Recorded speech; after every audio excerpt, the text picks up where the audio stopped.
Bonjour à tous et à toutes. Donc, on se retrouve aujourd'hui pour un 12-14 qui est une entame pour un cycle de 3 12-14, dont celui du jour, qui porteront sur le logement d'abord. Je vais vous expliquer pourquoi un cycle de 3 12-14 sur la question du logement d'abord.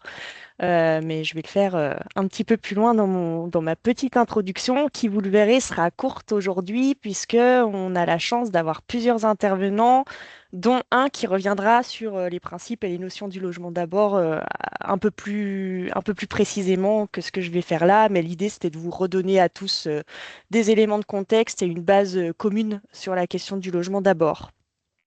Donc le logement d'abord, c'est une politique publique qui vise les personnes qui sont sans domicile personnel, avec comme objectif de pouvoir amener ces personnes-là le plus rapidement possible vers un logement qui soit un logement pérenne, c'est important, un logement digne, c'est important aussi, et donc un logement stable, important aussi.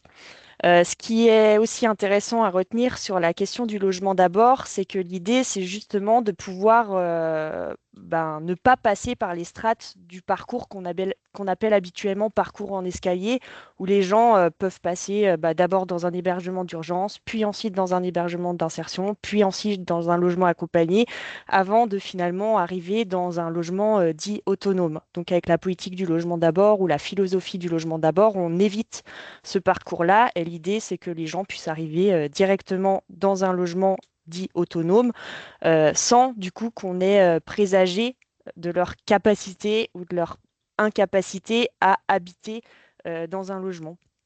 Donc, on leur propose rapidement un logement avec un accompagnement dédié dans ce logement-là. Ce qu'il faut retenir surtout, c'est que dans la philosophie du logement d'abord, le logement, il est vu comme l'élément fondamental de l'insertion et en gros, l'élément autour duquel l'insertion va pouvoir se broder et se construire petit à petit. L'offre de logements qui sont proposées dans le cadre de cette politique du logement d'abord, elle repose sur trois grands piliers qui sont définis à l'échelle nationale, qui sont la production de places en pension de famille, la production de logements PLAI ou PLAI adaptés, qui sont en fait les logements très sociaux, et la production de places en ce qu'on appelle IML, donc intermédiation locative. Et ceci explique ce pourquoi je vous disais qu'on était sur un cycle de 3 à 12, 14, parce qu'aujourd'hui, on va s'intéresser plus précisément et zoomer plus précisément sur les pensions de famille. Et dans les prochains 12-14, celui d'avril, on regardera les logements très sociaux, donc PLAI, PLAI-A, et celui de juin, on regardera un peu plus précisément ce que c'est que l'intermédiation locative et comment ça fonctionne. Les objectifs de ces trois grands piliers, ils sont définis dans les plans logement d'abord. Donc, il y a eu un premier plan quinquennal de 2018 à 2022. Et pour ce qui est des pensions de famille, on a eu 7200 nouvelles places ouvertes dans le cadre de ce plan-là. Et ensuite, à partir de 2023, on a entamé un nouveau cycle de 5 ans pour un nouveau plan logement d'abord, donc le deuxième, donc de 2023 à 2027, qui lui a pour objectif d'ouvrir 10 000 places supplémentaires en pension de famille. Je vais m'arrêter là pour le débroussaillage rapide de ce que c'est que le logement d'abord. Et on aura la chance aujourd'hui d'avoir trois interventions qui sont un petit peu en entonnoir, ou en tout cas pensées pour être en entonnoir, avec en premier Gabriel Uribe-Larrea, donc qui est chercheur et rattaché au laboratoire PACT, qui viendra nous faire une ouverture un petit peu large sur justement les notions, les grands principes du logement d'abord, à partir des résultats de recherche qu'il a pu mener, et notamment des recherches avec des personnes qui sont concernées ou ont été concernées par des dispositifs liés au logement d'abord. Ensuite, on aura Jérémy Salgue, donc directeur d'Habitat et Humanisme Isère, qui lui commencera à venir zoomer sur ce que c'est qu'une pension de famille, comment ça fonctionne, à qui ça se destine, quelles sont les particularités aussi pour celles du réseau HH. Et enfin, on finira de zoomer et on arrivera vraiment au bout de ce fameux entonnoir avec une présentation à deux voix, donc par Amandine Ada et Adeline Hennequin, qui sont toutes les deux accompagnantes dans une pension de famille qui s'appelle Le Paris à Voiron, où là, on reviendra un petit peu plus concrètement sur comment ça se passe, la vie quotidienne au sein de cette pension de famille-là. Voilà pour l'introduction et du coup, je vais laisser la parole assez rapidement à Gabriel. Eh ben, bonjour à toutes et à tous. Merci beaucoup Marie pour l'invitation et puis pour l'organisation de ce temps. Donc effectivement, comme tu l'as dit Marie, donc moi je suis chercheur, je suis sociologue, je co-porte une chaire de recherche qui s'appelle Public des politiques sociales. Et comme tu l'as dit également, c'est une chaire de recherche qui s'intéresse en fait à la réception des politiques sociales et notamment des politiques d'hébergement et d'accès au logement du côté des publics, des destinataires ou des personnes accompagnées par ces dispositifs. Donc j'ai la difficile tâche de faire une ouverture sur cette introduction et ce cycle de ce que j'ai compris. Du coup, je vais peut-être reprendre quelques éléments qu'a dit Marie et puis essayer de présenter peut-être des points de questionnement qu'on pourra évoquer dans la suite de ce webinaire, des points de questionnement relatifs à l'accompagnement logement d'abord. Alors peut-être pour commencer, en fait, il faut préciser, Marie a employé deux termes pour définir le logement d'abord, à la fois une politique et une philosophie. Et effectivement, c'est ces deux choses-là qui sont importantes à avoir en tête et aussi à distinguer à certains moments. Donc peut-être pour commencer, ce qu'il faut avoir en tête, c'est qu'aujourd'hui, en France, le logement d'abord, c'est une politique publique qui se veut généraliste. Donc là, je reprends les termes de la délégation interministérielle à l'hébergement et à l'accès au logement. Une politique publique généraliste qui se traduit, on va dire, de différentes manières. Elle va se traduire par le développement de dispositifs logement d'abord. Donc, c'est vraiment des dispositifs qui sont étiquetés, estampillés logement d'abord et qu'on va retrouver en particulier sur les territoires de mise en œuvre accélérée du logement d'abord. Là aussi, Marie l'a dit, il y a plusieurs territoires en France, un peu plus de 40 aujourd'hui, qui sont reconnus territoires de mise en œuvre accélérée. Deuxième traduction de cette politique généraliste, c'est l'inscription de dispositifs préexistants, donc qui préexistent au développement du logement d'abord en France, on va dire à partir du tournant de l'année 2010.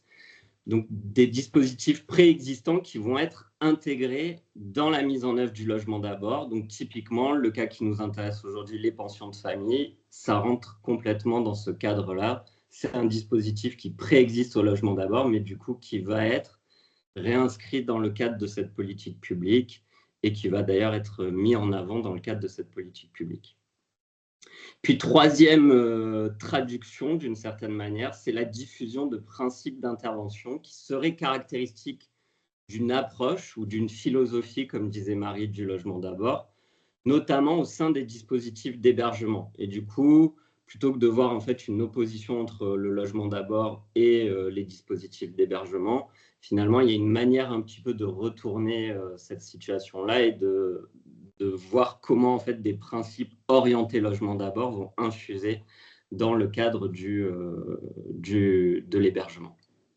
Donc les principes, presque il faudrait faire une petite socio-histoire en fait de ces principes et de voir comment ils évoluent au cours du temps, etc. Mais en tout cas, ce qui est important à avoir en tête, c'est qu'ils sont centrales dans la promotion et dans la diffusion du logement d'abord. Je vous ai mis ici 8 principes qui ont été formulés par Nicolas Spliss dans le guide sur le logement d'abord en Europe. Ça date de 2016. Je pense qu'il y a, selon les dispositifs, selon les territoires, on va voir des évolutions, mais on en retrouve un certain nombre de ces principes. Donc, le logement d'abord est un droit de l'homme, choix et contrôle par les usagers des services, séparation entre le logement et le traitement. Bon, je ne vais pas tous vous les faire.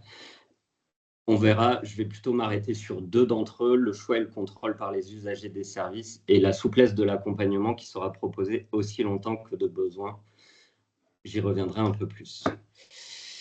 Donc, sociologiquement, en fait, il n'y a pas de...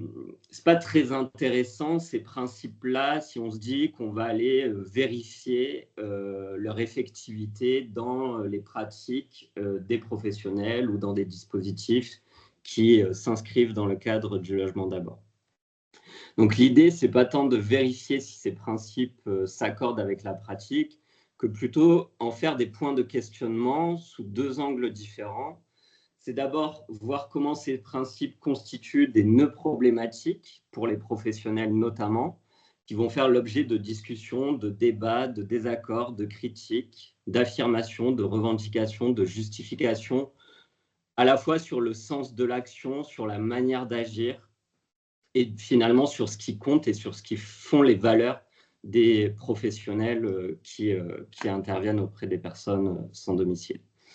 Et puis l'autre élément, c'est de se dire que finalement, ces principes, ils doivent nous orienter, ils doivent orienter notre regard vers des épreuves pratiques et morales que vont traverser les professionnels, mais aussi les personnes accompagnées, dans le cadre des dispositifs Logement d'abord. Et nous, c'est de cette manière-là qu'on s'est saisi de ces principes.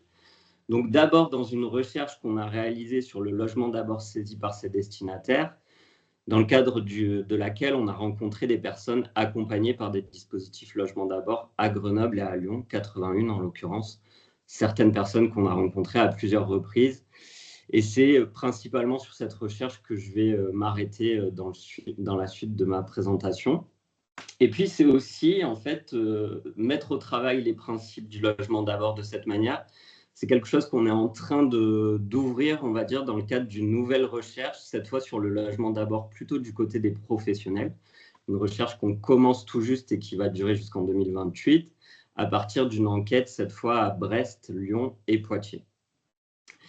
Donc, dans les quelques minutes qui me restent, je vais essayer d'aborder 3 points un peu rapidement. Le premier point qui va renvoyer au principe...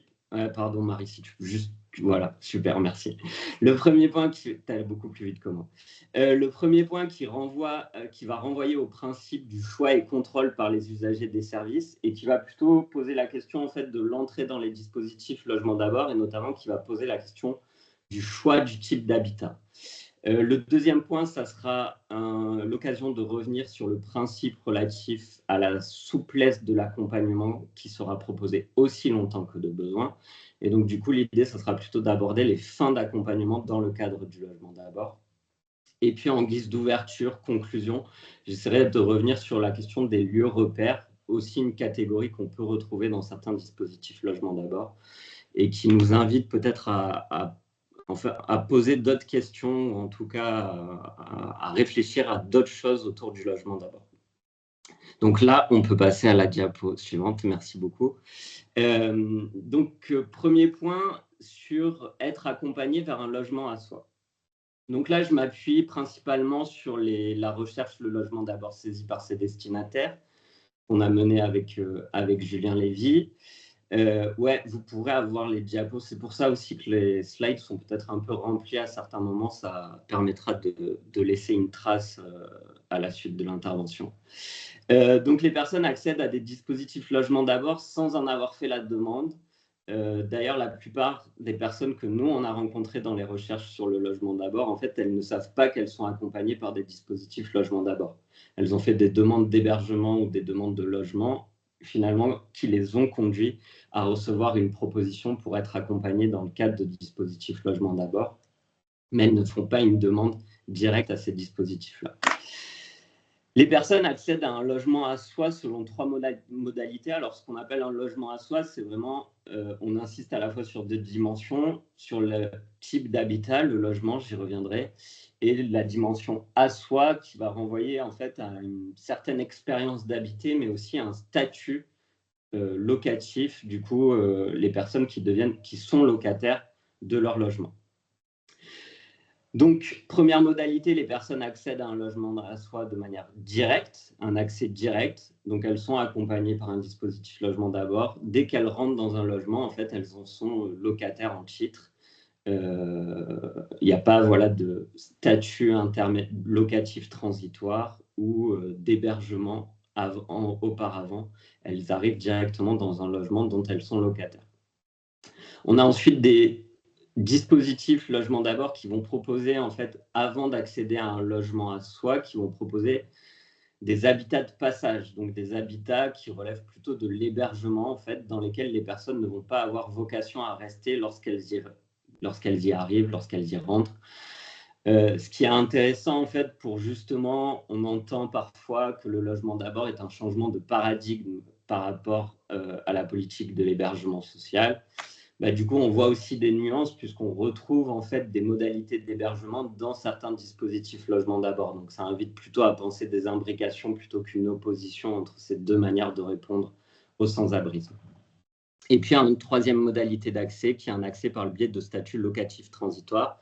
Donc, les personnes accèdent à un logement dans lequel elles pourront potentiellement devenir locataires, mais en attendant, elles ne sont pas locataires en titre, peuvent être sous-locataires, il peut y avoir de l'intermédiation locative. En tout cas, tout un ensemble de statuts qui font que les personnes ne sont pas tout à fait chez elles, en fait. Il y a des règles qui vont s'appliquer dans la manière d'occuper le logement.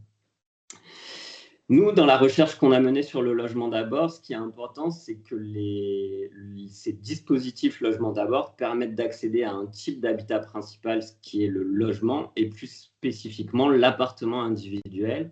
Donc finalement, en quelque sorte, ces dispositifs logement d'abord réaffirment ce que Maryse Bresson, une sociologue, avait analysé dans les années 90, une norme logement, en fait, qui est réaffirmée par ces dispositifs-là. Ce qui pose une question, en fait, qu'en est-il pour les personnes sans domicile qui souhaitent habiter dans des habitats qui ne relèvent pas du logement ou de l'appartement individuel? Comment cela est pris en compte dans le cadre du logement d'abord? Donc, à la fois des personnes qui souhaiteraient habiter dans des habitats à dimension collective, donc c'est quelque chose qu'on va évoquer aujourd'hui avec les pensions de famille, mais aussi comment des personnes qui peuvent-elles être accompagnées vers des habitats non ordinaires. Voilà, nous, on avait rencontré par exemple des personnes qui souhaitaient vivre en caravane ou juste avoir un petit bout de terrain pour poser une yourte, ce genre d'habitat-là. Et en fait, ce qu'elle nous expliquait, c'est qu'elle gardait ses aspirations confidentielles. Donc, elle ne les partageait pas auprès des professionnels des dispositifs logement d'abord, parce que justement, les professionnels de ces dispositifs étaient identifiés comme des spécialistes du logement et donc comme des spécialistes d'un type d'habitat. Et donc, elle craignait, en tout cas pour certaines personnes, elle craignait d'être mal vues si elles partageaient leurs aspirations à vivre dans d'autres habitats. Ce qui pose une question plus générale, mais peut-être qu'on pourra aussi poser dans le cadre des pensions de famille, puisqu'on est dans le cadre des pensions de famille sur de l'habitat pérenne, mais qui est la question, en fait, une fois que les personnes ont emménagé dans un logement, dans un nouvel habitat, dans lesquels elles ont vocation à rester, comment, dans le cadre de l'accompagnement, continue à être discuté des aspirations, des envies, des souhaits en termes de futurs lieux de vie. Nous, finalement, dans la recherche qu'on avait menée sur le logement d'abord saisi par ses destinataires, une fois que les personnes avaient accédé à leur logement, finalement, il n'y avait plus tant d'échanges avec les professionnels autour de cette question d'un futur habitat. Et donc, peut-être c'est quelque chose qui peut être intéressant à évoquer dans le cadre aussi des pensions de famille dans lesquelles les personnes ont vocation à pouvoir rester aussi longtemps qu'elles le souhaitent. Voilà pour le premier point. Je vais aller rapidement sur le deuxième point. Les dispositifs logement d'abord, dans le cadre de l'enquête qu'on a menée, proposent des accompagnements qui sont toujours des accompagnements temporaires. Donc l'accompagnement logement d'abord comprend toujours un début et une fin. Les décisions d'arrêter l'accompagnement ou les renouvellements d'accompagnement s'opèrent généralement de façon asymétrique. Donc c'est plutôt en fait la professionnelle du dispositif logement d'abord qui va avoir la main là-dessus, plutôt que les personnes qui sont accompagnées. Et du coup, certaines fins d'accompagnement, ou en tout cas les durées limitées d'accompagnement, peuvent susciter des craintes et des appréhensions chez certaines personnes, mais chez d'autres personnes, il n'y a absolument aucun souci en fait de se dire que l'accompagnement va être terminé. Je vais plutôt m'arrêter un peu plus sur deux points autour de ces fins d'accompagnement. Le premier point, c'est nous, on a observé deux tendances principales dans les fins d'accompagnement, ce qu'on a appelé d'une part des modalités de clôture et ce qu'on a appelé d'autre part des formes d'étiolement. Donc les modalités de clôture, en fait, ça renvoie à des situations extrêmement précises dans lesquelles, de manière explicite et claire, la fin du suivi est prononcée. En fait, il va y avoir un rendez-vous entre professionnels et personnes accompagnées. C'est un moment, voilà, les personnes, quand elles nous en parlent, c'est un moment qui est daté, qui est précisément situé. Et c'est à ce moment-là, en fait, on fait en quelque sorte le bilan de tout ce qui a été fait et on se dit au revoir. Donc, il y a vraiment une clôture qui est marquée. Et donc, les personnes savent que l'accompagnement s'est terminé. Pour tout un ensemble de personnes qu'on a rencontrées dans le cadre de cette recherche sur le logement d'abord saisi par ses destinataires, finalement, on n'a pas de... Les personnes qu'on a rencontrées, elles ne savent pas si elles sont encore accompagnées ou pas dans le cadre du logement d'abord. On observe alors des formes d'étiolement, c'est-à-dire que les personnes, elles observent que l'accompagnement n'est plus tout à fait de même nature que dans les premiers jours, les premières semaines. C'est notamment la question de la récurrence, de la régularité des échanges avec les professionnels qui est mentionnée par les personnes, en disant en fait j'ai des liens, mais c'est beaucoup moins régulier, il y a moins d'appels, les professionnels m'appellent un peu moins souvent et donc je ne sais pas si je suis encore accompagné ou pas. Et derrière ça, en fait, les personnes, ne sachant pas si elles sont encore accompagnées ou pas, nous expliquent qu'elles ne savent pas si elles peuvent encore solliciter ou pas les professionnels des dispositifs Logement d'abord qui les accompagnent ou qui les ont accompagnés lorsqu'elles ont des questions, lorsqu'elles rencontrent des problèmes. Donc cette question des formes d'étiolement, elle pose la question en fait aussi de ce que nous, on a nommé par ailleurs dans une autre recherche qui était considérée aux sorties d'hébergement et à l'accès au logement, ce qu'on a nommé un droit à la sollicitation durable. Donc cette question d'un droit à la sollicitation durable, c'est en fait une proposition normative qu'on a faite à partir d'une recherche participative sur les questions de sortie d'hébergement.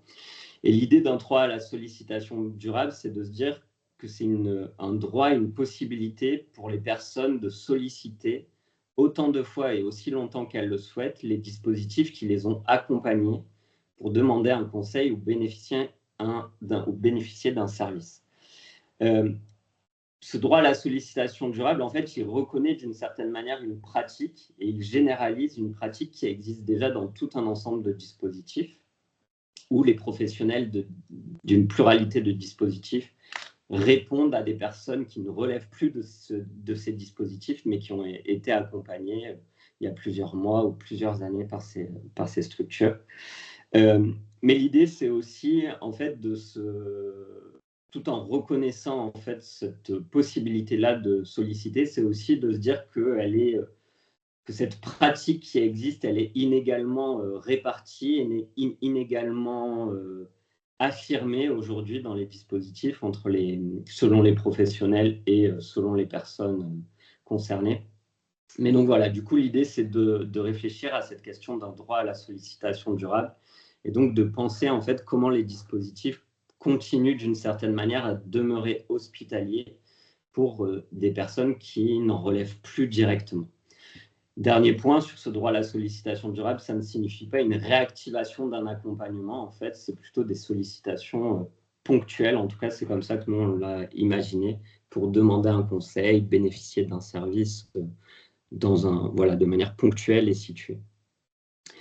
Et puis, du coup, je vais terminer alors en guise d'ouverture sur la question des lieux repères qui va permettre de reprendre peut-être 2-3 éléments évoqués précédemment. La question, en fait, lorsqu'on s'intéresse au logement d'abord, finalement, et aux accompagnements dans le cadre du logement d'abord, on observe que ces accompagnements se concentrent principalement dans 2 espaces particuliers qui sont en gros les bureaux des professionnels, des travailleuses sociales et les logements des personnes accompagnées. Et finalement, se pose la question de quels sont potentiellement les autres lieux de l'accompagnement social. Et donc, dans certains territoires et au sein de certains dispositifs logement d'abord, il existe et sont expérimentés des lieux repères. Alors, c'est des catégories qui sont utilisées par ces dispositifs ou par certains territoires. Je pense notamment, alors pour donner un exemple de dispositif, je pense par exemple sur le cas grenoblois au dispositif Totem qui dispose d'un lieu repère qui est qualifié de lieu repère.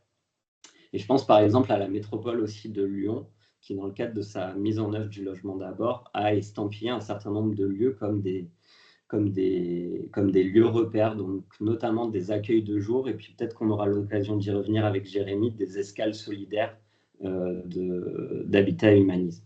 Donc il s'agit en gros d'espaces qui sont ouverts plus ou moins régulièrement et où les personnes accompagnées par les dispositifs Logement d'abord vont pouvoir passer un moment, rencontrer d'autres personnes accompagnées, s'engager dans des activités collectives, échanger avec des professionnels sur différents sujets, etc. etc. Donc ces lieux repères, ils permettent en fait de soulever 2 points principalement. Ils réintroduisent une dimension collective dans des accompagnements extrêmement individualisés. Mais ça, je pense que sur cette dimension collective de l'accompagnement et dimension collective de l'habitat, on va avoir l'occasion d'y revenir avec le cas des pensions de famille. Et puis, ces lieux repères, ils constituent aussi des espaces de sollicitation. Donc, c'est aussi pour ça, tout à l'heure, je parlais du droit à la sollicitation durable. Mais en fait, comment peut s'exercer concrètement ce droit à la sollicitation durable? On pense qu'il peut s'exercer aussi à travers des lieux qui vont donner des prises aux personnes pour solliciter les professionnels. Donc, c'est des endroits où en fait les personnes vont pouvoir se rendre directement en sachant qu'elles vont pouvoir poser leurs questions, solliciter des professionnels. Mais aussi, c'est des endroits où les personnes vont pouvoir mener un ensemble d'activités. Et c'est dans le cours même de ces activités que des sollicitations vont pouvoir émerger sans avoir été prévues en amont. C'est-à-dire qu'on ne vient pas dans ces lieux-là pour solliciter les professionnels pour poser une question, mais il va s'y passer des choses qui vont faire émerger des sollicitations. Et donc, il y a ce côté un peu imprévu aussi qui peut être intéressant à penser. Donc voilà, je vais juste terminer là-dessus. Et puis, en fait, ça permet d'ouvrir sur cette question du logement d'abord, en fait, de penser les autres lieux que les lieux du logement, en fait. Quels sont les autres lieux de cette politique, en quelque sorte? Et finalement, quelle est aussi l'hospitalité qui est offerte par ces lieux-là, en fait. Donc, l'hospitalité, ça signifie ici, en fait, à quoi se prêtent ces lieux? Qu'est-ce qu'on peut y faire? Quelles ressources on va y trouver? Quels aménagements on va rencontrer qui vont permettre de réaliser certaines activités, notamment autour de ces dimensions collectives et autour de ces sollicitations. Donc voilà pour cette présentation, introduction un peu générale. Mais du coup, j'aurai peut-être l'occasion de préciser certains points par la suite. Eh ben, merci beaucoup, Gabriel, pour en effet cet éclaircissement sur le logement d'abord et quelques grands principes. Alors moi, j'ai retenu l'accès à un logement à soi. La notion d'hospitalité, en effet, avec la question du choix, la dimension collective, et j'ai trouvé intéressant ce que tu disais sur les activités et l'émergence de sollicitations sans y venir, et je pense que c'est des choses qu'on va retrouver dans les 2 interventions qui viennent. Donc, on va commencer à zoomer sur un outil particulier qui est celui de la pension de famille, avec donc une première intervention de Jérémy Salgue, plus sur le fonctionnement un petit peu général, qu'est-ce que c'est qu'une Non. pension de famille, comment ça fonctionne, pour qui. Voilà. Donc, Jérémy, je te laisse la parole avec peut-être une première question un petit peu générale, mais quel est l'intérêt d'implanter sur un territoire une pension de famille et comment est-ce que ça se passe, une implantation de pension de famille pour les organismes qui s'en occupent? Ok, merci Marie. Bonjour à toutes et à tous et merci Gabriel pour cette intro. Et bah, du coup, allons-y, je vais te laisser dérouler bon, alors, je voulais démarrer par cette petite. On trouvera plein de définitions hein, par rapport à ce qu'a évoqué Gabriel juste avant. Qu'est-ce que sont les pensions de famille, comment, pourquoi, etc. Donc, pour le coup, ça reprend beaucoup d'éléments que Gabriel a évoqué. Un lieu de vie qui permet à toutes les personnes qui ont connu un parcours de vie chaotique, se poser durablement dans un logement. Ça revient complètement dans ce que tu viens d'évoquer là-dessus. Un logement pérenne, pas de limitation de durée. Et ça, c'est un des préalables qu'il faut bien avoir en tête quand on parle des pensions de famille. On ne parle pas d'une étape dans un parcours de logement. Ça peut, mais c'est pas l'objectif de cet élément-là. Et donc, pour répondre à ta question, tu peux passer sur la suivante, Marie. Donc, d'emblée, au-delà de répondre à une politique publique, pourquoi une pension de famille? Concrètement, les pensions de famille, c'est un dispositif et une structure qui est d'abord pensée par rapport aux besoins sur le territoire. Bon, on va dire, un maxime qu'on retrouve la plus souvent hein, selon les besoins, mais on s'appuie sur, en tout cas, les différents opérateurs vont s'appuyer sur les analyses des données sociodémographiques. En gros, où se trouvent les besoins, où se trouvent les futurs publics. On va y revenir dans un second temps sur les publics. Où se trouve la demande, comment est-elle repérée, comment est-elle dirigée, comment est-elle connue aussi par les différents organismes d'accompagnement, les différents services, etc. Il y a tout un travail de lien avec les services de l'État sur lesquels je vais revenir par rapport au montage des pensions de famille. Services de l'État, les communes, les intercos, c'est-à-dire pour le coup là, à Grenoble, la métropole de Grenoble, la communauté de communes du Grésivaudan, les Pays Voironnais, la communauté de communes de la Capie, etc. Et puis le département qui intervient pas directement sur les questions de pension de famille, mais qui intervient sur la question des données sociodémographiques et qui ne sont pas non plus étrangères à la compréhension de l'objectif d'implanter une pension de famille. C'est une implantation qui doit être pensée aussi géographiquement. La plupart des pensions, elles se retrouvent sur le territoire de Gam, Grenoble-Alpes, mais il y a toute une nécessité de penser la question de l'implantation avec les mobilités, dans le sens où les publics qui vont habiter en pension de famille vont, au-delà du besoin de logement, avoir le besoin de se déplacer, de se saisir de différents services. J'ai mis médico-sociaux, mais ça peut être des services, en tout cas, très vastes et très variés en fonction de leurs besoins, en fonction de leur parcours. Et l'intérêt, c'est aussi de se retrouver dans des secteurs où la mobilité, elle est facilitée et l'accès aux services n'est pas un frein supplémentaire à la réalisation de certains objectifs ou à la rencontre ou à arpenter, comme l'a dit Gabriel juste avant, certains lieux repères aussi, qui ne sont pas toujours au sein de la pension, on va y revenir après. Et puis bon, voilà, je ne vais pas y revenir, c'est une forme de résidence sociale qui rentre grandement dans les axes du plan logement d'abord 1 et 2. On peut passer sur la suivante. Donc, le montage de manière très schématique, ça pour le coup, hein, c'est un montage de l'UNAFO qu'on retrouve dans certains guides. On retrouve les différents acteurs. Donc, les pensions de famille sont portées par des bailleurs, pour le coup par un bailleur, qui est détenteur d'un agrément préfectoral. Je ne rentre pas dans les détails, mais si les questions sont nécessaires ensuite, on pourra complètement y aller.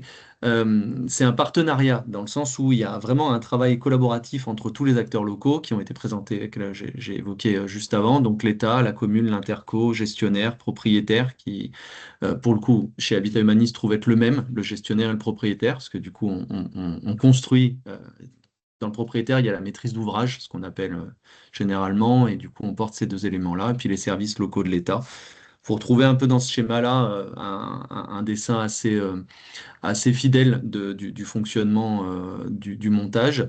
Et il faut comprendre aussi que dans le cadre du plan logement d'abord, il y a deux soutiens financiers principaux. Euh, je pense que du coup, dans le cycle 12-14, tu reviendras sur les PLAI, tu l'as évoqué tout à l'heure. Et puis, les aides à la pierre, ce qu'on appelle les aides à la pierre, qui sont portées pour le coup par Grenoble-Alpes Métropole sur ce secteur. Donc, ces deux soutiens financiers pour le propriétaire qui va acheter et ou construire. Et puis ensuite, il y a une aide pour le fonctionnement qui est une subvention qui est sous forme de forfait journalier par place et qui est aujourd'hui délivrée par la DETS, donc émanation des services de l'État, en complément des redevances, puisque du coup, les locataires, les habitants, les résidents, en fonction des pensions de famille, on ne retrouve pas toujours le même terme, mais en soi, ce terme-là, il a d'intérêt que s'il est porté par les personnes elles-mêmes qui parfois souhaitent être désignées comme résidents, désignées comme habitants, etc. Locataires, elles sont du coup, elles versent des redevances, elles peuvent verser aussi parfois des loyers. On peut avancer sur celle-ci. Donc l'objectif est de répondre aux besoins des publics. Donc on en revient à ce qu'a évoqué Gabriel, c'est un établissement qui est destiné au logement collectif à titre de résidence principale d'un immeuble qui comporte à la fois les locaux privatifs meublés, ce qu'on va appeler tout communément les logements, et des locaux communs affectés à la vie collective, les espaces collectifs qu'on va détailler un petit peu plus tard. Forcément, toute pension de famille doit avant même l'ouverture, être porté par un projet social et un règlement intérieur. Je distingue bien les deux, puisque du coup, on n'est pas du tout sur des documents qui se confondent, on peut être sur des documents qui se croisent, mais le projet social, il va bien reprendre la dimension sociale, la dimension de la vie dans cette résidence-là, à savoir ce que les personnes vont pouvoir y trouver, ce que les personnes vont pouvoir y faire, ce que les personnes vont pouvoir y construire, et surtout les modalités de ces constructions collectives et ou individuelles. Définir également la place des différentes personnes qui vont y être, à savoir en premier lieu les habitants, mais également les professionnels, parfois des bénévoles et les partenaires qui vont graviter autour dans la résidence. Donc, le projet social reprend tout ça. Ça paraît toujours basico-basique, mais malgré tout, c'est un préalable à la pension de famille. Et puis, ce projet social, il va être amené à muter, à bouger, à évoluer, forcément, puisque qui dit pré-ouverture dit pas forcément beaucoup d'habitants qui sont inclus dans la construction de ce projet. Et le projet social, il aura de sens que si il est saisi et saisi et modifié au gré des constructions et des élaborations des différents habitants. Le règlement intérieur, il a vocation à poser les règles, puisque les règles de vie, les règles d'utilisation aussi, des espaces communs, et puis ce qui va être tout simplement possible ou non, ce qui va permettre aussi aux habitants de trouver des réponses en fonction de certaines en fonction de certaines problématiques qui peuvent être rencontrées au fur et à mesure. Quand je dis problématique, je dis pas problème, hein. On n'imagine pas seulement le règlement intérieur comme quelque chose qui vient régler des problèmes, mais comme quelque chose tout simplement qui vient donner un cadre, puisqu'on parle de logement individuel dans une résidence qui comporte également des espaces de vie collective. Donc forcément, qui dit la question de la rencontre, dit la question de règles individuelles ou en tout cas d'habitudes individuelles qui viennent se confronter dans le bon sens du terme, qui viennent se rencontrer, parfois se heurter, etc. Et donc cette dimension de règlement, elle a aussi vocation à permettre aux personnes de se situer indépendamment du projet, mais de se situer aussi les unes par rapport aux autres et puis par rapport tout simplement à une résidence, au gestionnaire également. On peut basculer hein, pour la suite si tu veux. Ouais, et du coup, ça me permet de te poser des questions et de savoir un petit peu plus qui sont les personnes qui résident. Là, on a vu un petit peu le montage, le bâti, Oui, et du coup, qui sont les personnes qui résident vraiment dans ces pensions de famille, et puis comment ça se passe quand on veut intégrer une pension de famille aussi. ouais. Alors, toutes les photos sont des photos crédit Habitat Humanisme, toutes les photos qui vont défiler après, donc sont tous des résidents des pensions de famille du réseau Habitat Humanisme. Euh, donc, très succinctement, les publics sont repérés par des personnes généralement à faible niveau de ressources et en situation d'isolement ou d'exclusion sociale. Pourquoi c'est important de le rappeler? Puisque du coup, parfois, on va se dire, bon, bah, en fait, est-ce que c'est des parcours des fois chaotiques, un peu cabossés, etc., etc. Bon, c'est des personnes qui témoignent, et ça revient par rapport à ce qu'a Gabriel. J'essaie de reprendre un peu ce que tu as évoqué juste avant, Gabriel, pour faire rebond et faire du lien là-dedans. Il y a la question du choix justement, qui se retrouvent là-dedans. Et des fois, les personnes ne savent pas qu'elles rentrent dans un dispositif du logement d'abord, etc. Or, les pensions de famille, elles ont aussi cette vocation de travailler la question du lien et la question de la rencontre et la question, le collectif a cette vertu-là. Euh, il provoque aussi des difficultés pour des personnes qui ont été éloignées parfois du collectif pendant de nombreuses années. Se mettre à vivre avec du monde, c'est pas le truc le plus évident à appréhender.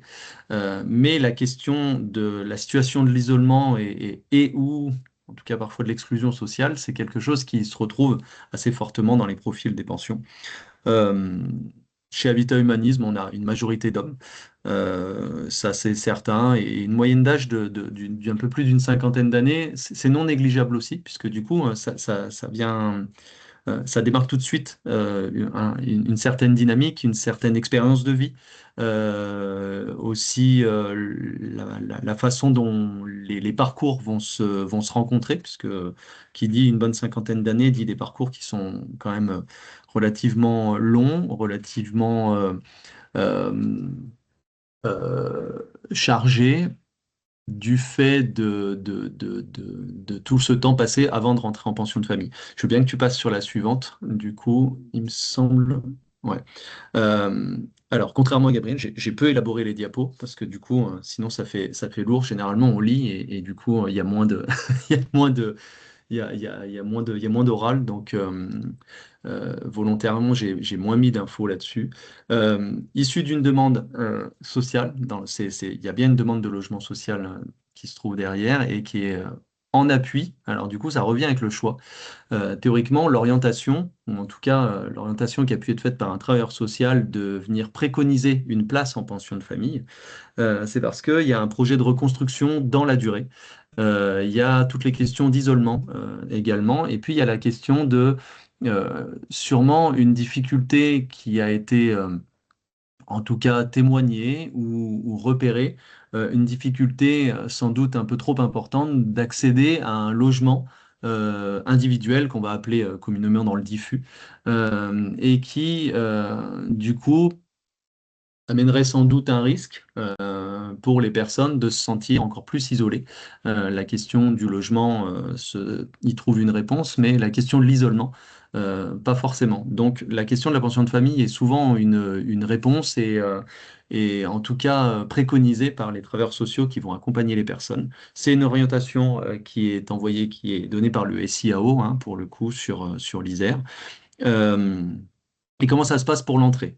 Pour le coup, à partir du moment où l'orientation est donnée par la commission du SIAO, les professionnels, en tout cas l'équipe qui est sur la pension de famille, va rencontrer, contacter déjà la personne, et on contacte bien la personne et pas le travailleur social.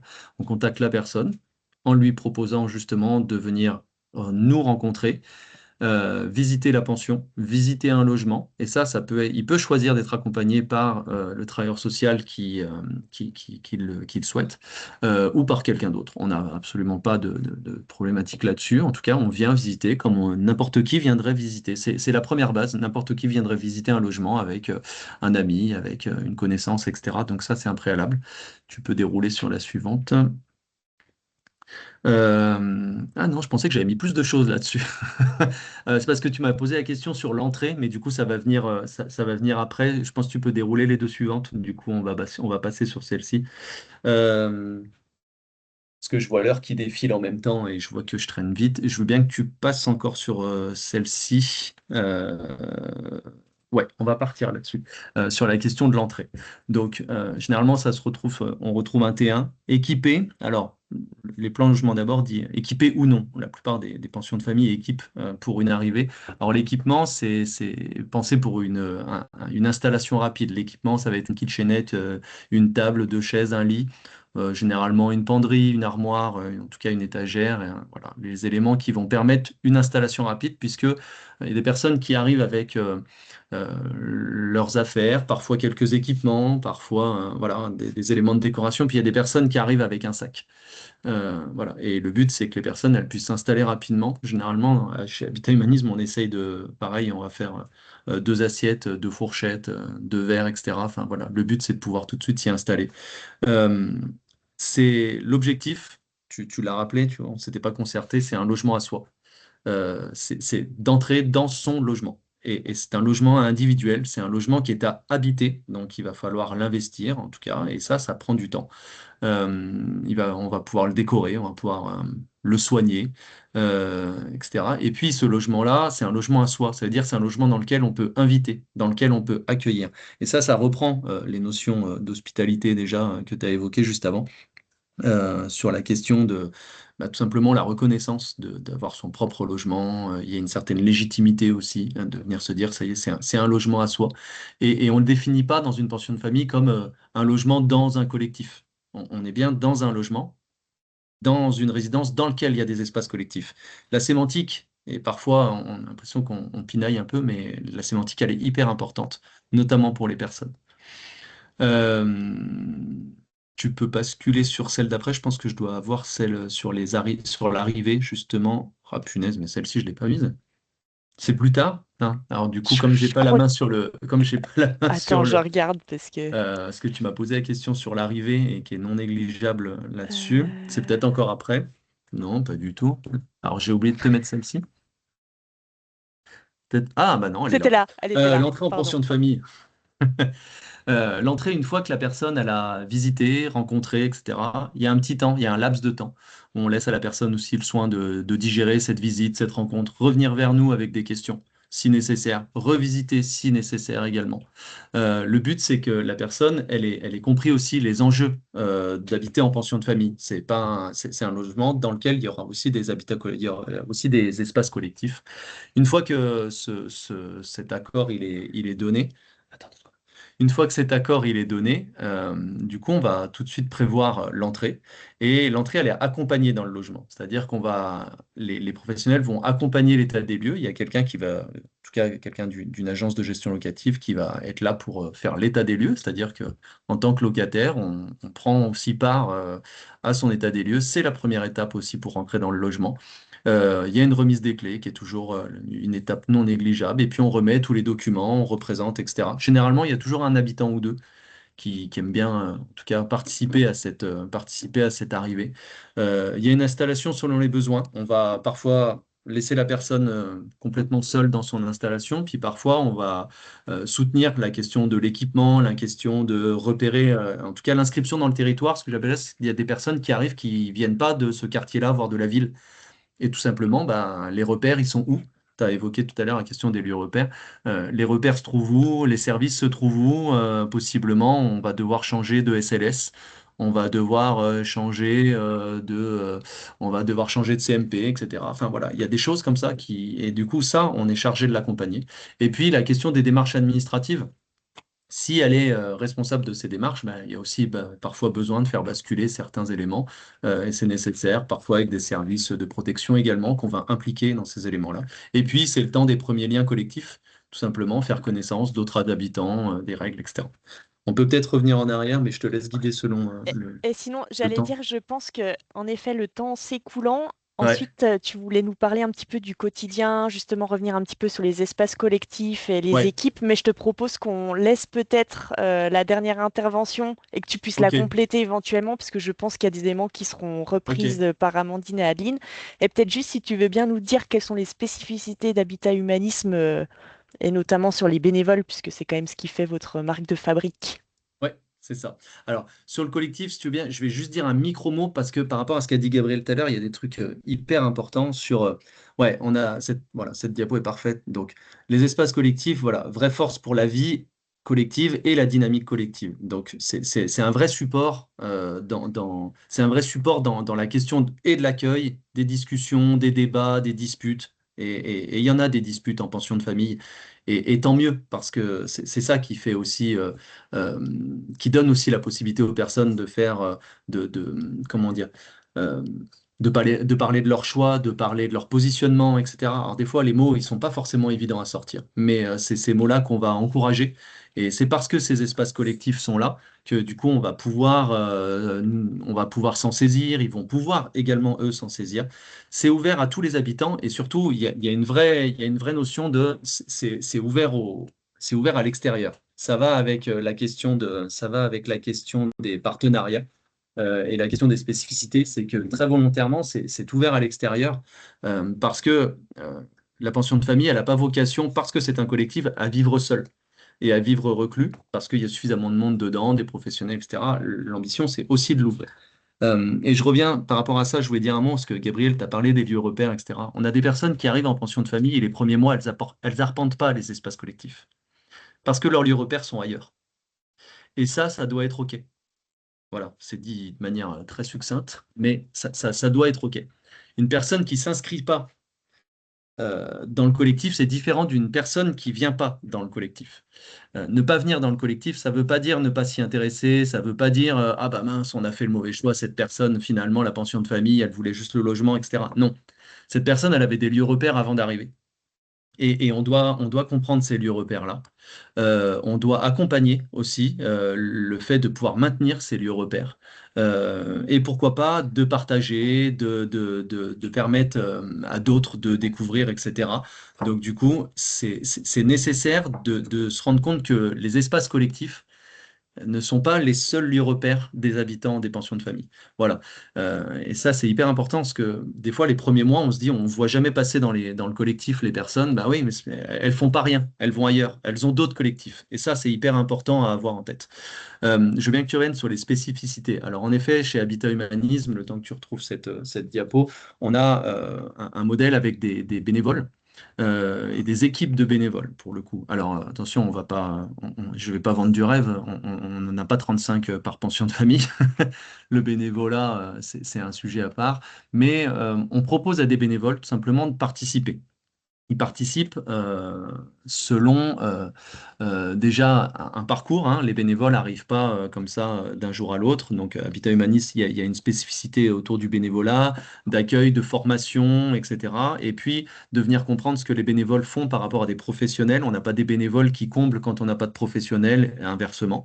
On a des professionnels qui sont travailleurs sociaux et qui vont évoquer, c'est la troisième intervention, avec un travail bien spécifique. Les bénévoles viennent apporter une dimension supplémentaire, complémentaire, avec une vision parfois différente, un temps différent.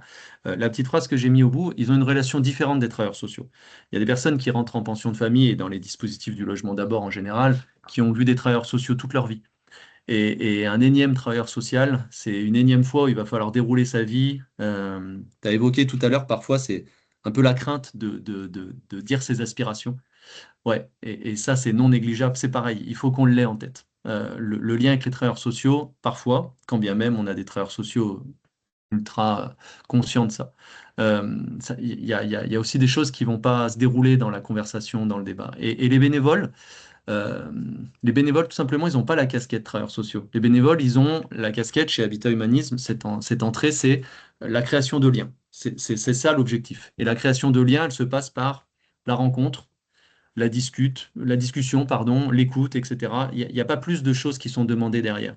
Et ça peut se passer lors de la rencontre pré-admission, c'est-à-dire la première rencontre quand on vient visiter. Un bénévole qui explique que c'est une pension de famille, c'est pas la même chose qu'un travailleur social.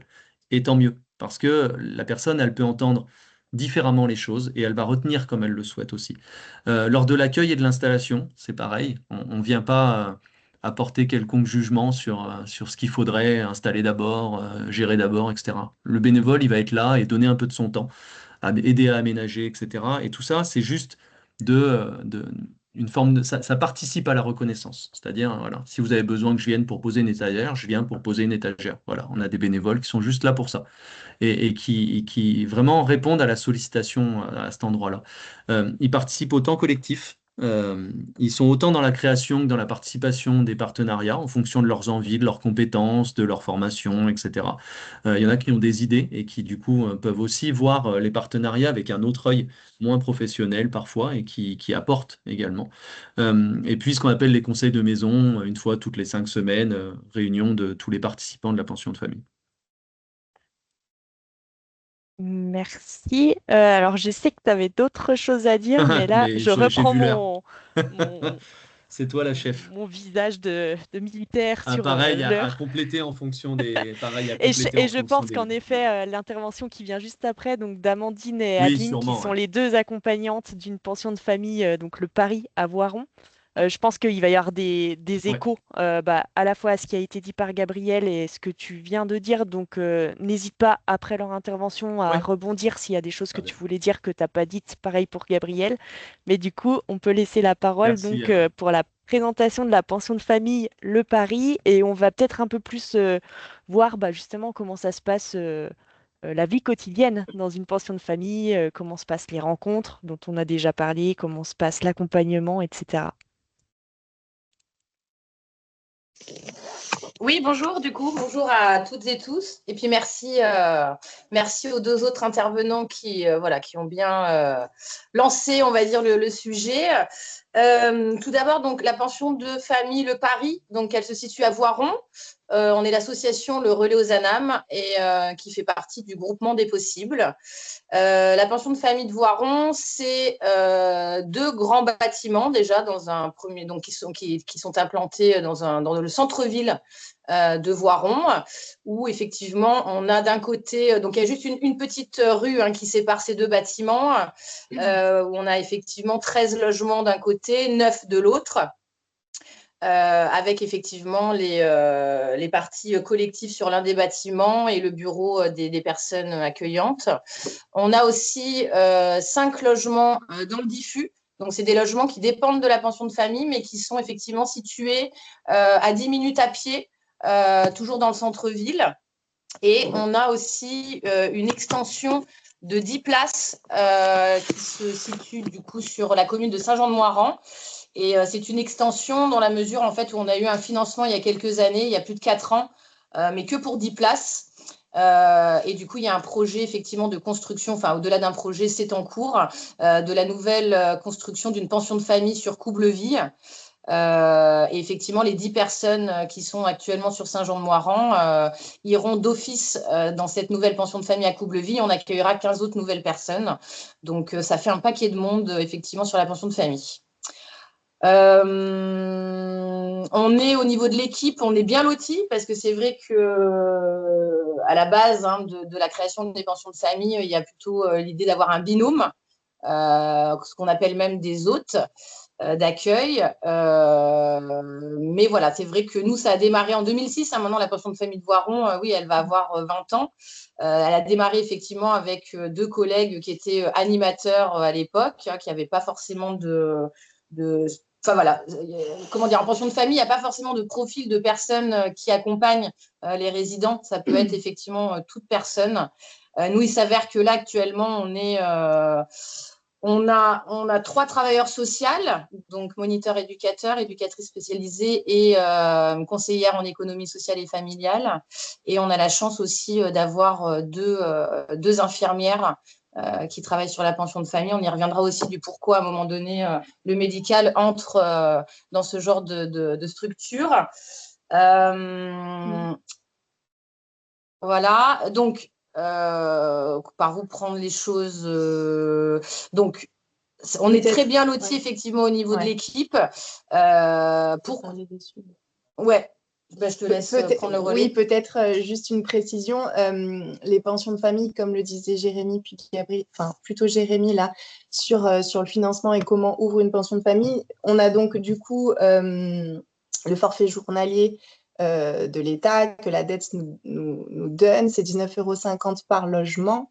Mais si on est aussi bien doté à la pension de famille, c'est parce qu'il y a eu aussi d'autres demandes de subventions. Nous, on fait partie du réseau de la Fondation pour le logement, plus connue sur le nom de la Fondation Abbé Pierre, anciennement Abbé Pierre, qui nous subventionne aussi. On a quand même une belle subvention chaque année qui va plutôt financer les animations, et puis le Pays Voironnais aussi, qui vient apporter son soutien financier.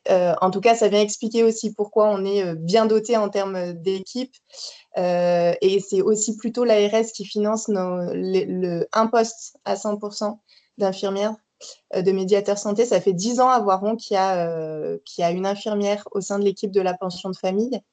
Donc, ça fait un petit moment quand même que le soin vient prendre un petit peu sa place en pension de famille. En tout cas, on n'imaginait plus les choses autrement, puisque les problématiques de santé étaient tellement prises en charge par les animateurs et par les accompagnants que pour le coup, ils n'avaient plus le temps de faire leur mission de collectif, d'animation, de veille et de soutien. Il y avait beaucoup trop d'accompagnements médicaux qui étaient pris en charge. Voilà. Oui, parce que finalement, comme ça a été dit tout à l'heure, pension de famille, on peut y rester toute sa vie. Donc, ça veut dire qu'à un moment donné, les personnes posent leur bagage. Ce sont quand même beaucoup de personnes pour qui l'aspect santé il n'y a pas forcément eu de suivi dans la vie, ou des suivis qui ont été qui n'ont pas perduré. Donc c'est vrai que à partir du moment où on commence à toucher l'aspect santé chez nos résidents, bon, bah voilà, il y a pas mal de choses qui viennent s'entremêler, et ce qui demande un accompagnement quand même assez spécifique. Nos 2 infirmières, elles n'ont pas ce rôle effectivement de donner des traitements ou de faire du soin proprement dit. Donc effectivement, elles sont infirmières de formation, elles sont médiatrices santé, donc elles vont coordonner effectivement le parcours santé des personnes. parce que, et on le sait déjà pour nous-mêmes, comme ce n'est pas évident de prendre des rendez-vous médicaux, de voir des spécialistes, de se rendre au rendez-vous, de comprendre ce qui est dit pendant les rendez-vous. Et puis tout simplement aussi, on se rend compte qu'une infirmière, quand elle appelle effectivement un service médical, c'est facilitant beaucoup plus qu'un travailleur social ou un animateur lambda. Mine de rien, voilà. Et puis une compréhension aussi des situations médicales où on n'a pas forcément la formation de base. Voilà. Après, nous, on est un petit noyau dur, effectivement, de l'équipe qui est présente au quotidien, où on a, même si on a des spécificités de par nos formations, on fait le même travail, hein, d'accompagnement, en tout cas, de vie collective, d'animation, etc. Après, voilà, on travaille avec 3 cabinets libéraux d'infirmiers qui passent régulièrement dans la maison, avec des personnes qui viennent porter aussi certains, il y a des livraisons de repas pour certains résidents, des aides à domicile. Beaucoup de personnes aussi qui sont sous protection, donc plutôt curatelle simple ou renforcée. Donc voilà, ça fait tout un petit monde, mine de rien, qui gravite autour des pensions de famille. Et en tout cas, voilà, l'idée des pensions de famille, c'est quand même de se rapprocher au plus du droit commun. Donc l'idée, c'est pas de vivre en autarcie et de faire notre petite tambouille interne, hein. Mais après, voilà, entre ce qui est dit et la réalité, c'est pas toujours simple parce qu'on n'est pas référent social, contrairement à certains centres d'hébergement où les éducateurs sont référents sociaux et font un accompagnement global de la situation. Nous, on est là effectivement pour animer la maison à la base, mais voilà, ils ont besoin d'une petite Et justement, j'allais Oui. vous demander si ce rôle un peu de coordination, alors on a compris qu'il y avait les 2 infirmières qui s'occupaient plus de la coordination santé, mais sur tout le reste, est-ce que ça rentre dans vos missions d'accompagnante ou est-ce que votre mission d'accompagnante, c'est vraiment l'animation du collectif au sein de la pension? De fait, en fait, j'ai envie de dire, on aimerait effectivement se dire, il y a un petit problème administratif, les personnes, nous, ce sont des personnes seules, hein, donc qui dépendent du CCAS de Voiron. Voilà, il y a un petit souci, elles prennent leur téléphone, elles appellent le CCAS, elles prennent rendez-vous avec un assistant social. Bon, bah, parfois, ça peut mettre du temps. Ça peut être aussi angoissant d'aller vers aussi, mine de rien, hein, quand on a ça a été dit auparavant, déjà côtoyer les services sociaux pendant de nombreuses années. Enfin voilà, tout ça n'est pas si simple que ça. Donc oui, on peut dire qu'on pallie beaucoup, mais j'ai envie de dire on pallie au délai d'attente de beaucoup de services, que ce soit médical ou social, en fait, quoi qu'il en soit. Hmm. Donc, effectivement, on est en lien, beaucoup sont quand même sous curatelle renforcée, donc l'aspect administratif, on peut se dire, voilà, il est censé être quand même géré, mais dans le quotidien, effectivement, on travaille en partenariat avec les curatrices et les services sociaux, et on fait le lien, en fait, parce que c'est jamais simple, en tout cas. Oui, et puis dans la même ligne, enfin, le fait, je pense que les pensions de famille soient plutôt un lieu d'ancrage qu'un lieu de passage. On accompagne, donc on est 5 dans l'équipe. On a aussi un collègue de la maintenance qui a mi-temps sur la pension de famille, et c'est important de le dire parce qu'il vient aussi avoir un autre regard. Il arrive à entrer dans le logement d'une autre manière que nous, à entrer dans la vie des personnes autrement, enfin, sur un autre point que nous. Et on a aussi une collègue, une secrétaire, un petit pourcentage de secrétaire, et une personne qui fait l'entretien des locaux collectifs, pas dans les logements privés. Et le fait que ce soit quand même un lieu d'ancrage, on vient et on accompagne en fait leur vie de manière très globale. Il y a une veille très, très globale, très large et très différente d'une personne à une autre. Ce qui fait qu'on a opté pour faire un accompagnement. Et nous, on travaille plutôt en multi-référence, c'est-à-dire qu'on a toutes le même degré d'information sur les situations. Ça demande un gros travail de transmission d'informations, de coordination. Nos réunions sont longues et denses, mais parce que Et aussi peut-être, juste pour les novices, est-ce que tu peux redire ce que c'est le travail en multiréférence? Alors, c'est une très bonne question, puisqu'on s'est dit, passe un moment qu'on voulait faire une formation là-dessus, parce qu'on l'emploie, mais peut-être qu'on n'est pas super calé. Mais en tout cas, l'idée, c'est que les personnes peuvent s'adresser à qui elles le souhaitent, qu'elles soient infirmières, éduques. Je pense que les résidents interpellent notre collègue de la maintenance parfois sur des choses, peu importe qu'ils soient de la maintenance ou pas. il fait partie de notre équipe, il fait partie de nos réunions, il y a quand même des informations qu'il connaît. La multiréférence, c'est ça, c'est-à-dire que nos collègues médiatrices santé, elles font aussi de l'animation, elles ont des repas collectifs, alors moins que nous, puisque sur Voiron, nous, les repères, on a 2 repas collectifs par semaine, en soirée à chaque fois. Et c'est plutôt Adeline et moi et notre collègue Mélanie qui les animions. Mais les médiatrices santé le font aussi. Ils peuvent aussi venir nous voir pour prendre un rendez-vous chez le médecin parce qu'une ordonnance n'est plus bonne. On peut aussi les accompagner sur des démarches de sevrage. Enfin, en tout cas, on est formés et dotés des mêmes informations. Et après, en fonction de nos sensibilités, de nos compétences, etc., effectivement, les unes et les autres, on va prendre en charge un domaine bien particulier plutôt que l'autre. Mais en gros, c'est toujours cette question des sollicitations qui peuvent arriver un peu à n'importe quel moment et être déchargées auprès de n'importe quel professionnel, quel que soit son métier d'origine. Oui, exactement. Et parfois, on se rend compte aussi que quand on peut accompagner sur une question administrative ou sur une question de santé particulière, oui, ils peuvent s'adresser à qui le souhaite, mais à un moment donné, si on est 5 sur la même situation, ça peut vite aussi compliquer les choses et pas être forcément rassurante. Non plus pour les personnes. Donc, effectivement, en fonction, quand il va y avoir un gros accompagnement santé, on va pouvoir, effectivement, nos infirmières vont pouvoir nous déléguer certains accompagnements, mais toujours en amont de savoir pourquoi aussi on y va, qu'est-ce qui va être dit, qu'est-ce qu'on peut effectivement rapporter, etc. Donc, voilà. Et après, je souligne aussi quelque chose, c'est-à-dire pension de famille, on peut y vivre toute sa vie. Ça fait 20 ans qu'elle est ouverte, la pension de famille de Voiron, par exemple, comme d'autres. La question du vieillissement, elle est très importante et nous, de plus en plus prégnante à Voiron. Donc, on a des personnes, c'est-à-dire que, comment dire, à un moment donné, c'est des personnes voilà, qui ont eu des parcours de vie chaotiques, qui n'ont jamais réussi à se poser, en tout cas dans un endroit où ils se sentaient suffisamment en sécurité aussi. Parce que cette question de sécurité, elle est importante. On ne rentre pas dans la pension de famille comme dans un moulin, il y a des badges, etc.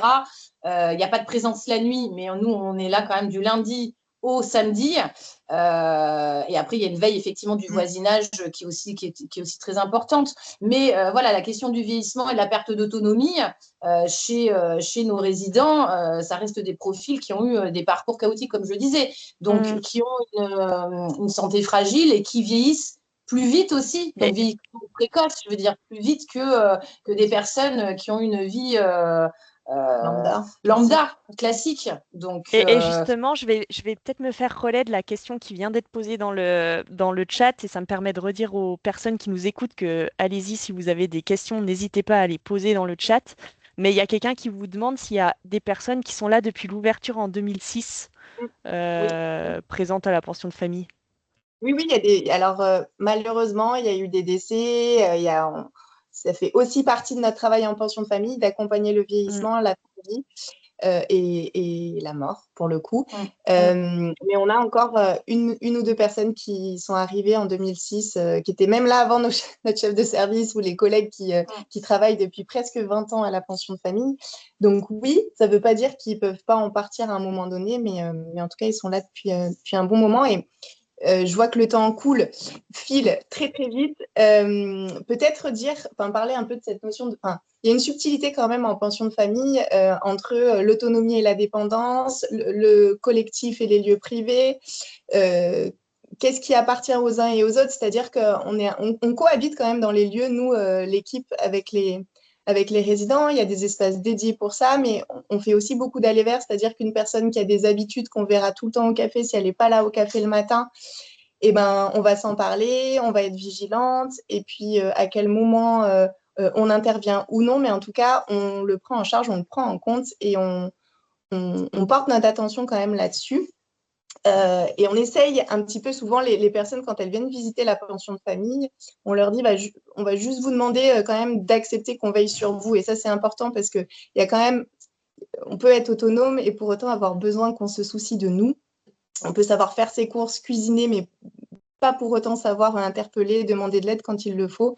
Et il y a toute, je trouve, subtilité, j'ai ce mot-là en tête, mais il y a quand même un équilibre quelque chose qui vient se créer relationnellement entre accompagnants et résidents, entre les résidents eux-mêmes, entre des collectifs et une équipe. On n'a pas toutes les mêmes relations avec les mêmes habitants. Ça passe parfois beaucoup plus d'abord par le soin. Au contraire, le soin, c'est quand même trop compliqué, donc ça passe plutôt par les temps collectifs. Donc, il y a quelque chose qui se crée et qui est très singulier en fonction des personnes, qui est très singulier, je pense, en fonction des pensions de famille. En tout cas, à Voiron, par exemple, on a quand même comme valeur et philosophie de lever les freins sur l'accès au logement en pension de famille, notamment en faisant de l'accès au droit beaucoup. On peut instruire le fonds de solidarité logement quand les personnes n'ont pas les revenus nécessaires pour la caution à l'entrée. On accepte les animaux, non pas parce que c'est une obligation, mais par contre, ça peut être un frein à un moment donné pour de l'accès au logement. Donc, que ce soit des chiens, des lapins, des chats, on accepte les animaux, en tout cas sur Voiron. Il y a quand même cette volonté de faire en sorte que les personnes qui vivent en pension de famille puissent habiter leur logement à leur manière, à leur façon, dans la limite du tolérable, évidemment. Alors après, on n'est pas dans une autre planète. Il faut qu'ils payent leur loyer, il faut que le règlement intérieur soit respecté, évidemment, parce qu'on peut rentrer en contact pour aider à respecter le règlement, mais quand il n'est pas respecté non plus, on rentre en contact et puis après, parfois, on se fâche et puis parfois, il y a des très bons moments et parfois, il faut passer par des moments de conflit pour pouvoir aussi mieux travailler ou en tout cas accompagner différemment. Et il y a tout ce... Oui, puis comment on maintient aussi effectivement dans le logement, c'est-à-dire qu'à un moment donné, il y a une perte d'autonomie, il va suffire effectivement d'adapter le logement pour que ça puisse tenir. Parce qu'on pourrait se dire à un moment donné, est-ce qu'en pension de famille, voilà, dès qu'on a quelqu'un qui, même voilà, les aides à domicile, elles interviennent pour accompagner aux courses, pour parfois l'aide à la douche de plus en plus, des petites choses comme ça, où on pourrait se dire, mais à un moment donné, pourquoi ils vont pas sur un autre lieu ou quoi que ce soit. Donc, tant qu'on peut maintenir un maximum aussi dans le logement, c'est le souhait des gens aussi. Hein. C'est-à-dire qu'il y a quand même un attachement à la pension de famille. Beaucoup quand même, pension de famille, elle porte elle porte vraiment son nom. Beaucoup n'ont plus de famille ou sont en rupture familiale depuis des années et nous disent souvent qu'on est leur seconde famille. Donc, ça, ce sont des choses qui sont à prendre en compte, à écouter. Et voilà, on a des personnes qui ont des troubles cognitifs, mais pour qui ça tient dans le logement parce qu'ils ont quelqu'un qui passe tous les jours, des passages infirmiers, des aides à domicile, un portage de repas, et qui sont quand même présents sur le collectif. Ils sortent de chez eux, ils savent qu'il y a toujours aussi une présence, une convivialité. Et voilà, très souvent, on se repose la question de se dire, mais est-ce que là, ça a encore du sens sur la pension de famille ? Bon, on a certaines personnes qui sont réorientées en EHPAD, mais elles sont peu parce qu'il y en a beaucoup qui ne veulent pas quitter ce lieu de vie, qui est très important aussi. Donc, voilà, tout ça, et puis ça nous permet aussi d'avoir affaire à de nouveaux partenaires qu'on n'avait pas il y a quelques années sur la question du vieillissement. Donc, voilà. Et peut-être sur les temps collectifs, je ne sais plus laquelle de vous deux parlait tout à l'heure des repas du soir, donc qui font partie de ces temps collectifs. Mais est-ce que vous avez d'autres exemples, par exemple, de temps plus conjoncturels ou des activités que vous avez pu organiser sur ces temps-là? Il y a des temps très repérés par les habitants. Il y a déjà le café du matin, qui est un temps collectif qui, pour le coup, est très repéré, qui est tout le temps là. Même le dimanche, puisque les parties collectives, en tout cas à Voiron, sont ouvertes tous les matins et fermées tous les soirs par un habitant de la pension de famille qui a cette mission-là, qui maintenant va signer prochainement un contrat de bénévole aussi pour le relais aux ANA, mais qui va avoir d'autres missions sur la pension de famille. Donc, c'est vraiment des temps très, très repérés, le café du matin. Je sais que nous, quand on arrive aussi, on commence toujours par boire un café et prendre un peu la température. Il y a des animations hyper programmées et repérées. Il y a un groupe chant qui est animé par Adeline, où il y a des concerts, il y a des participations à des festivals. C'est un groupe qui bouge, où il peut y avoir du monde quand on a des nouveaux arrivants à la pension de famille. Ils peuvent aller regarder ce qui s'y passe, s'y inscrire ou non. Il y a des groupes Un groupe marche tous les vendredis matins. de marche, ouais, qui a été un peu proposé par les infirmières Azalée avec un médecin généraliste avec lequel on travaille beaucoup sur la pension de famille.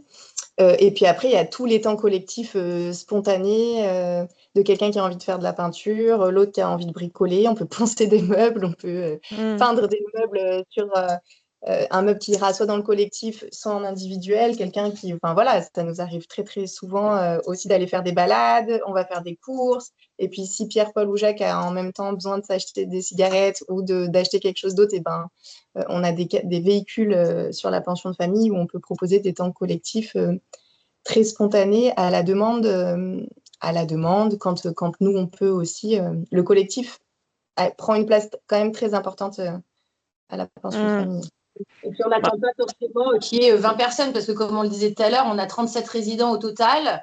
Je veux dire, on a un petit noyau dur qui est quand même toujours présent, effectivement, sur le collectif, mais après, tous ceux aussi pour qui, voilà, il y a d'autres, ça peut être des phobies, etc., qui ne sortent pas forcément de chez elles. Donc, à nous aussi, à un moment donné, voilà, on est présente sur le collectif, et puis on va aussi frapper aux portes de ceux pour qui on sait que c'est compliqué la relation à l'autre, etc.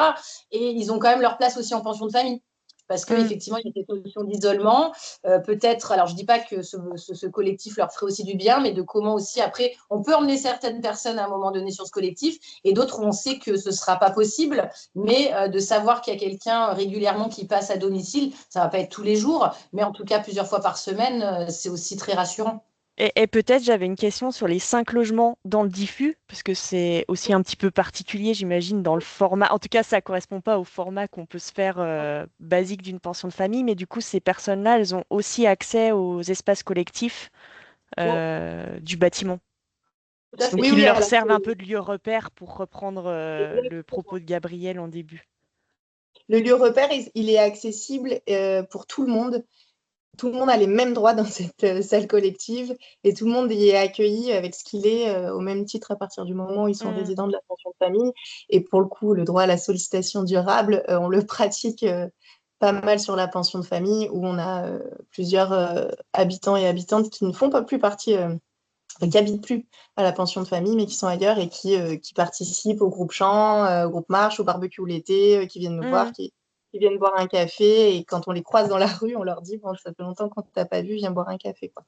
Oui, donc on retrouve aussi un peu cet aspect continuité ou suivi, En tout cas, ils ont compté de l'accompagnement. ils ont compté pour la pension de famille à un moment donné, ils avaient leur place et c'est toujours le cas, quoi. Et peut-être une question, alors très pratico-pratique, mais de quelqu'un qui vous demande combien vous avez d'hommes et de femmes sur l'ensemble de vos résidents, si vous avez l'info sous le coude. Exactement, je sais pas. En tout cas, on a une majorité d'hommes. On a aussi une majorité On a quelques femmes, mais on le sait, effectivement, en pension de famille, il y a quand même plus de demandes. Alors, ça ne veut pas dire qu'il y a moins de femmes qui pourraient dépendre d'une pension de famille, mais en tout cas, dans les demandes, il y a beaucoup plus d'hommes, ouais. On pourrait accueillir des couples aussi. Et alors là, c'est vrai que sur nos résidents, on a un couple, mais on a voilà, des studios et des T2. Les T2, à la base, sont pour des personnes en couple. Et on n'a jamais de demande. Ouais, très peu. Et on a je vois Jérémy qui fait des mouvements de tête, mais vous avez un peu les mêmes constats du côté Habitat Humanisme. Oui, c'est les mêmes. Enfin, pareil, on a un logement qui est destiné aux couples. Mais aujourd'hui, c'est même un parti pris de la dette de venir dire sur les prochains projets, oublier ces destinations couples qui, du coup, trouvent pas preneur dans les différents. Là, on parle du Paris ou des bons enfants, de bon accueil. Je sais que c'est la même chose. Enfin, d'autres, hein, c'est quelque chose qui est partagé chez tous les collègues. C'est là où il y a des places pour couples, elles trouvent pas de résonance dans les demandes en tout cas. Donc on a eu une fois pendant un petit temps nous un couple, mais c'est pas resté très longtemps. Ok, merci beaucoup. Je suis en train en même temps de rebalayer un petit peu les commentaires, remarques. Donc en effet, vous aurez dans le PowerPoint toute la littérature qui est mise à disposition dans la partie de Gabriel. Puis je crois aussi qu'il y avait des renvois dans celle de Jérémy, donc vous aurez tout ça. Vous avez aussi un travail qui a été fait par la Fondation pour le logement sur les pensions de famille, un petit guide donc, qui est disponible. Vous avez quelqu'un qui a mis le lien en remarque dans le chat, donc n'hésitez pas. Et après, pour la question qui concernait plus le fait de vieillir en pension de famille, peut-être que là, on peut aussi dire un mot de la plateforme VIP au groupement des possibles, donc vieillissement et précarité, qui, pareil, met à disposition pas mal de choses en ligne, donc n'hésitez pas à les regarder. Je ne sais pas si les uns et les autres ou les autres veulent rebondir sur cette question du vieillir en pension de famille, qui sera peut-être la dernière qu'on traitera dans ce 12-14. Mais en tout cas, on a bien compris que c'était un enjeu, en effet, actuellement.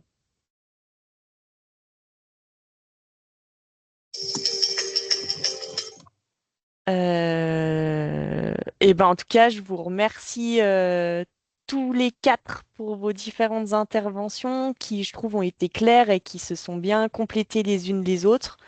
N'hésitez pas à revenir donc voir les prochains 12-14 qui compléteront celui-ci. N'hésitez pas avant les prochains 12-14 à repasser l'intervention de Gabriel puisque c'était plus large et c'était aussi fait pour ouvrir sur l'ensemble des principes du logement d'abord qui reviendront sur les prochains temps de 12-14 et au plaisir de vous retrouver prochainement. Merci beaucoup, bonne Merci journée. Marie pour l'organisation, en tout cas. De rien. Merci à tout le monde. Bonne journée. Bonne journée. Au revoir. Au revoir. Merci beaucoup.